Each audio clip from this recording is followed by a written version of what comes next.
বিয়ে হইতে দেরি নাই, ভাঙতেও দেরি নাই। বিয়ে বসে যায়, আবার ভেঙ্গেও যায়, আবার ভেজালও হয়, আবার ডিভোর্সও হয়, আবার ফতুয়ার জন্য যায়, আবার আদালতেও যায়, আবার ঘুরাইয়া ঘাড়াইয়া ওই তালাক দেওয়া বউ নিয়া ঘরও করে। এই ঘটনা এই দেশের সমাজে আছে কিনা? প্রিয় ভাইয়েরা আমার, মুহাদ্দিসিন লিখেছেন, যেই দেশে বিচ্ছেদের ঘটনা যত বেশি ঘটে, ওই দেশে জারজ সন্তানের সংখ্যা তত বেড়ে যায়। বুঝতেছেন কথা? জারজ সন্তানের সংখ্যা বাড়বে বিচ্ছেদের ঘটনা, তালাকের ঘটনা ঘটার কারণে। কেন? আজকালকে আমাদের দেশে ম্যাক্সিমাম দেখা যায় তালাক দেওয়ার পরে এখন রাস্তা খুঁজে কোন মিথ্যা কথা বলি, কেমনে ফতুয়া ঘুরাই আবার এটারে নিয়ে ঘর করা যাবে। কথা বলেন, কোন মিথ্যা কথা বলে? হে বুঝছে তালাক তো হয়ে গেছে, মুফতি সাহেব ফতুয়া দিয়া দিব তালাক হইয়া গেছে, এখন ঘুরায়। এখন কি ঘুরায়? মানে কোন কথা বললে মুফতি সাহেব বলবো যে তালাক হয় না, মুফতি সাহেব তার আপনার বাড়িতে গিয়ে শুনে আসে না আপনি কি বলছেন, এখন সে ঘুরায় ফেলে, কথা ঘুরায় ফেলে।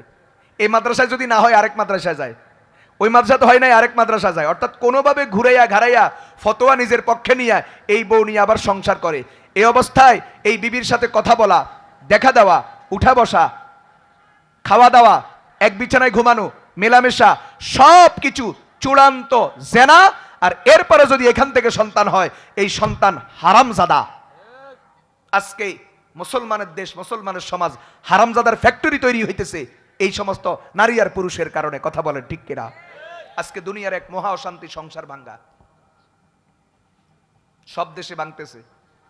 বাংলাদেশে ঢাকা সিটি কর্পোরেশনে সিটির হিসাব মতে এক বছরে বিয়ে ভাঙছে 13,288টা। চাঁদপুরে এক বছরে বিয়ে ভাঙছে 8,000, চট্টগ্রামে ভাঙছে 6,000। এরপরে আপনার এই যে ময়মনসিংহ এক বছরে বিয়ে ভাঙছে 7,000, রংপুরে ভাঙছে 6,500, খুলনাতে ভাঙছে 4,000, সিলেটে ভাঙছে 2,700, বরিশালে ভাঙছে 2,500। শুধু ভাঙতেছে, প্রত্যেক জেলা, কোনো জেলা বাদ নাই, প্রত্যেকটা গ্রাম, কোনো গ্রাম বাদ নাই, শুধু বিয়ে ভাঙতেছে। সৌদি আরব এক বছরে বিয়ে ভাঙছে 3.5 লাখ। পর্তুগাল পৃথিবীর শান্ত এক দেশ, অনেকের কাছে পছন্দের দেশ। পর্তুগালে প্রতি 94টা বিয়ে ভাঙে, স্পেন প্রতি 85টা ভাঙে, রাশিয়া প্রতি 71টা ভাঙে, আমেরিকা প্রতি 64টা বিয়ে ভাঙে, এরপরে জাপান প্রতি 38টা বিয়ে ভাঙে। শুধু বিয়ে ভাঙার খবর। এই বিয়ে ভাঙার তালিকায় কেউ বাদ নাই। বড় নেতা রাজনীতিবিদ জাস্টিন ট্রুডো, কানাডার প্রধানমন্ত্রী, বিয়ে ভাঙছে। ব্রিটেনের প্রধানমন্ত্রী বরিস জনসন বিয়ে ভাঙছে। কথা বুঝা আসছে? এরপরে ফ্রান্সের প্রধানমন্ত্রী, আগের পরপর 3টা, এই যে বর্তমান ম্যাক্রো সহ সবগুলার বিয়ে ভাঙছে। বড় ধনী, পৃথিবীর সেরা ধনী, নাই সংসার নাই, বিল গেটস নাই। কথা বুঝা আসছে? তাহলে ধনীও নাই, রাজনীতিবিদও নাই, সংসার, কারো সংসারে শান্তি নেই, শুধুমাত্র ইসলাম না মানার কারণে। আল্লাহ তাআলা পারিবারিক জীবনের যেই নীতি, বিয়ে শাদীর যেই নীতি আর আদর্শ বাতাইছেন, এটা ফলো না করার কারণে। পরিষ্কার শুনেন, ক্ষমতা দিয়া বিয়ে টিকানো যায় না, অর্থ সম্পদ দিয়া বিয়ে টিকানো যায় না, সৌন্দর্য দিয়া বিয়ে টিকানো যায় না। যদি সৌন্দর্যের কারণে বিয়ে টিকতো, আমাদের বাংলাদেশে আছে কোন কোন নায়িকা এই পর্যন্ত বিয়ে 6 বার বইছে, 6 বার ভাঙছে, এখন আর ডরে বইয়ে না। আমি নাম বলবো না, আপনারা ভালো জানেন। সৌন্দর্যের কারণে যদি বিয়ে টিকতো, তাইলে নায়িকাদের বিয়ে ভাঙতো না। বাংলাদেশে এমন নায়িকা খুব কম আছে যে এক বিয়ে করে জীবন পার করে দিয়েছে। বেশিরভাগে 3টা 4টা 5টা 6টা, আর এখন তো আল্লাহর এক বান্দি আছে 6 বার বিয়ে বসে ডরে আর বিয়েই বসে না। কথা বলেন না কেন? তাহলে সৌন্দর্য দিয়া বিয়ে টিকানো যায় না, ক্ষমতা দিয়া টিকানো যায় না, টাকা পয়সা দিয়া টিকানো যায় না। ফিলিপাইনের প্রধানমন্ত্রী, তারও বিয়ে ভাঙছে, নাম কি ভুলে গেছি। কথা বুঝে আসছে? আমাদের দেশেও আছে বহুত ঘটনা। বহুত বড় বড় ক্ষমতাসীনদের ছেলে মেয়ে, তাদের ভাতিজা ভাতিজি, বাগিনা বাগনে, তাদের মেয়ে নাই, বিয়ে নাই, ভাঙি গেছে। আমাদের দেশেও আছে, আমি নাম বলবো না। প্রিয় ভাইয়েরা আমার, টাকা দিয়া বিয়ে টিকানো যায় না, ক্ষমতা দিয়া টিকানো যায় না, সৌন্দর্য দিয়া টিকানো যায় না, ডিগ্রি দিয়া টিকানো যায় না। বিয়ে টিকে আল্লাহর রহমতে। রহমত আসার কাজ করবেন, কুড়ে ঘরের ভিতরে জান্নাতের সুখ পাবেন। কালো বিবি নিয়েও সংসার করা যায়, জান্নাতি সুখ পাওয়া যায় যদি ইসলামকে ফলো করা হয়। কথা বলেন, গরিব স্বামী নিয়েও জান্নাতি সুখ পাওয়া যায়, সংসার করা যায় যদি চরিত্র থাকে, ইসলাম যদি থাকে। আর যদি ইসলাম না থাকে, চরিত্র যদি না থাকে, তো নিজের বউ যত বিশ্ব সুন্দরী হোক, মনে মনে আরেকটাকে কল্পনা করবে। এই দেশে এখন লক্ষ কোটি যুবক যুবতী আছে, বহু যুবতী আছে স্বামীর সাথে বিছানায় ঘুমায় কিন্তু কল্পনা করে পরপুরুষকে। এই দেশে লক্ষ কোটি যুবক আছে স্ত্রীকে নিয়ে ঘুমায় কিন্তু কল্পনার জগতে আরেক নারী। কথা বলেন। এই জন্যই অশান্তি দুনিয়াতে, গজবের আগুন জ্বলতেছে, শান্তি কোথাও নাই। শিক্ষিত অশিক্ষিত, কথা বুঝে আসছে, নামাজি বেনামাজি, মোসওয়ালা দাড়িওয়ালা, সবার ঘরে ঘরে আগুন জ্বলতেছে। প্রিয় ভাইয়েরা আমার, আজকালকে কতিপয় নারীর কাছে বিয়ে হয়ে গেছে কাবিনের ব্যবসা। বিয়ে কি? কাবিনের ব্যবসা। বিয়ে বসছে, বিয়ে বসার পরে বনি বনা হয় না তো বাস, এখন স্বামীর বিরুদ্ধে মিথ্যা অভিযোগ, স্বামী শারীরিক মানসিক নির্যাতন করে। আজ পর্যন্ত আমি এই 16-17 বছর বর্তমানে মাদ্রাসায় জীবনে শত শত ফতুয়া লিখছি এবং শত শত ফতুয়ার মৌখিকভাবে উত্তর দিছি। আমি আজ পর্যন্ত কোনো মেয়ের থেকে এটার আমি একটা ব্যাখ্যা খুঁজে পাই নাই যে শারীরিক মানসিক নির্যাতন মানে কি, এই কথাটার মানি আমি আজ পর্যন্ত খুঁজে পাই নাই। নাই, কোনো মানি নাই, সব মিথ্যা। সব কি? মিথ্যা। শারীরিক মানসিক নির্যাতন কি? এরপরে সহজ কথা, যৌতুকের জন্য মারছে। মারছে কে? ও শাশুড়িও মারছে, জামাইও মারছে, ননদেও মারছে, সব মিথ্যা। অর্থাৎ স্বামীকে ফাঁসানোর জন্য, এখান থেকে চলে যাওয়ার জন্য মিথ্যা অভিযোগ যা দাঁড় করানো দরকার দাঁড় করে দিস। তো পরে হয় কি, আরেকখানে বিয়ে বসে, ওখানে গিয়া দেখে ওখানেও সমস্যা, আবার ফিরে আসে। তো ফিরে আসতে হলে এখন হুজুর দরকার। ওই সমাজে চলে গেছে, তখন তো দরকার না, এখন দরকার। তো এখন আমাদের কাছে আসে। তো আমি জিজ্ঞাসা করি যে দেখো, তুমি এই স্বামীর বিরুদ্ধে অভিযোগ যা দাঁড় করাইছো, বোঝা গেছে তোমার স্বামী ফেরাউন হচ্ছে কম খারাপ না, আর তুমি আসিয়ার চেয়ে কম ভালো না। তো এখন তোমার মতো এরকম নেককার বান্দি এই ফেরাউনের কাছে কেমনে যাইবা? তো এখন কাছু মাছু কইরা জবাব দেয়, মাথা নিচের দিকে ঢুকাইয়া জবাব দেয়, আসলে এগুলো সত্য না, একটু বনিবনা কম হয়েছে তো ইয়াল্লা একটু টাইট দিতাম চাইছিলাম। স্বামীরে কি দিতে চাইছিল? এই দেশের নারীদের সবচেয়ে বড় অস্ত্রের নাম চোখের পানি। বলেন, সবচেয়ে বড় অস্ত্র কি? মিথ্যা অভিযোগ স্বামীর বিরুদ্ধে যা দাঁড় করাইবেন, মারছে, ফাড়া আলাইছে, ছেঁচিয়ে আলাইছে, নির্যাতন করছে শারীরিক মানসিক, এরপরে কি যৌতুক চাইছে, মানে যা কইবেন সব কথা বলার পরে যদি 2 ফোঁটা যদি 2 চোখ থেকে যদি একটু কষ্ট করে দিতে পারেন, তরকারিতে ঝোল যত মজা, এর চেয়েও বড় মজা 2 ফোঁটা চোখের পানি যদি কোনো নারী যদি বের করে দিতে পারে, বাস সবাই ইমোশন হয়ে যায়।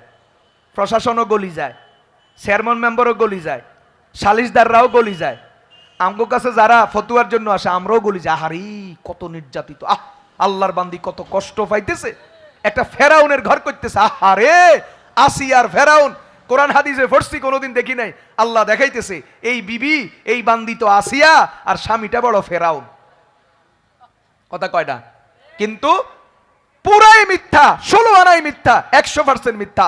আজ পর্যন্ত আমার 16-17 বছরের জীবন আমি পাইলাম না একটা মেয়ে স্বামীর বিরুদ্ধে সত্য অভিযোগ আনছে, একটাও পাই নাই। সব ধোকাবাজ, মিথ্যুক, প্রতারক। ওই যে বাস আরেকখানে লাইন, আরেকখানে যাওয়া লাগবে, আরেকখান থেকে ভালো অফার পাইছে, আরেকটা ফলোবন দিছে, ওইটার কাছে যাইতে হবে এবং এটা থেকে ছুটতে হবে। তো ছুটার জন্য যা করা দরকার তা করবে। কথা বলেন, ঠিক তবে ঠিক? আজকে পারিবারিক জীবনে গজবের আগুন জ্বলতেছে, অশান্তির আগুন জ্বলতেছে, শান্তি নাই, শান্তি নাই। মুসলমানের ঘরে শান্তি উঠে গেছে। আজকে বিয়ে হওয়ার চেয়ে বিয়ে ভাঙ্গে বেশি, বিয়ে হওয়ার চেয়ে বিয়ে ভাঙ্গে বেশি। এখন বিয়ে টিকানো সবচেয়ে বড় জিহাদ। মেরে দোস্ত, হাদিস শরীফে আছে, যখন মানুষ কোনো গুনাহ করে সাথে সাথে শয়তান খুশি হয়, আল্লাহ নারাজ হয়। বলেন, মানুষ যখন কি করে? গুনাহ করে, কে খুশি হয়? শয়তান। নারাজ হয় কে? আল্লাহ। কিন্তু কোন গুনাতে শয়তান বেশি খুশি হয়? হাদিস শরীফ আছে, মুসলিম শরীফের হাদিস, শয়তান সবচেয়ে বেশি খুশি হয় খুন খারাপি দিয়া নয়, সন্ত্রাসী দিয়া নয়, চাঁদাবাজি দিয়া নয়, সবচেয়ে বেশি খুশি হয় যখন স্বামী স্ত্রীর মাঝে তালাকের ঘটনা ঘটে। মুহাদ্দিসিন লিখছেন যে শয়তান এটাতে এত খুশি কিনলে, কারণ সব ঘটনা শেষ, তালাক এটা শেষ নয়, এটা মাত্র শুরু। তালাক দিয়া মাত্র গুনাহ কি হয়? ঝামেলা মাত্র শুরু হয়, তালাক দিয়া শেষ হয় না। খুন শেষ, খুন করিয়া লাইছে শেষ, খুনি ধরা পড়ছে, এটার ফাঁসি হবে, যা হবে হবে।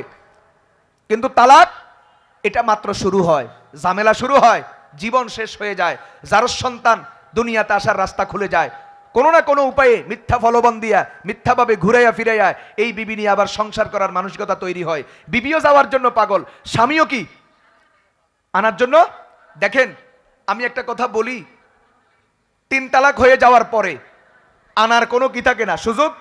যদি আনতে হয় একটা রাস্তা আছে, এই রাস্তা আপনারা সবাই জানেন, হাদিস শরীফে লানত আছে। হাদিস শরীফে কি আছে? তো আমার কাছে যদি কেউ যায়, আমি ডাইরেক্ট বলি দিই হবে না, কি হবে না। দেখেন কি পরিমাণ নির্লজ্জ এই মুসলমান, ডাইরেক্ট বলে দিই হবে না, 3 তালাক হয়ে গেছে, আর আনার কোনো সুযোগ নাই।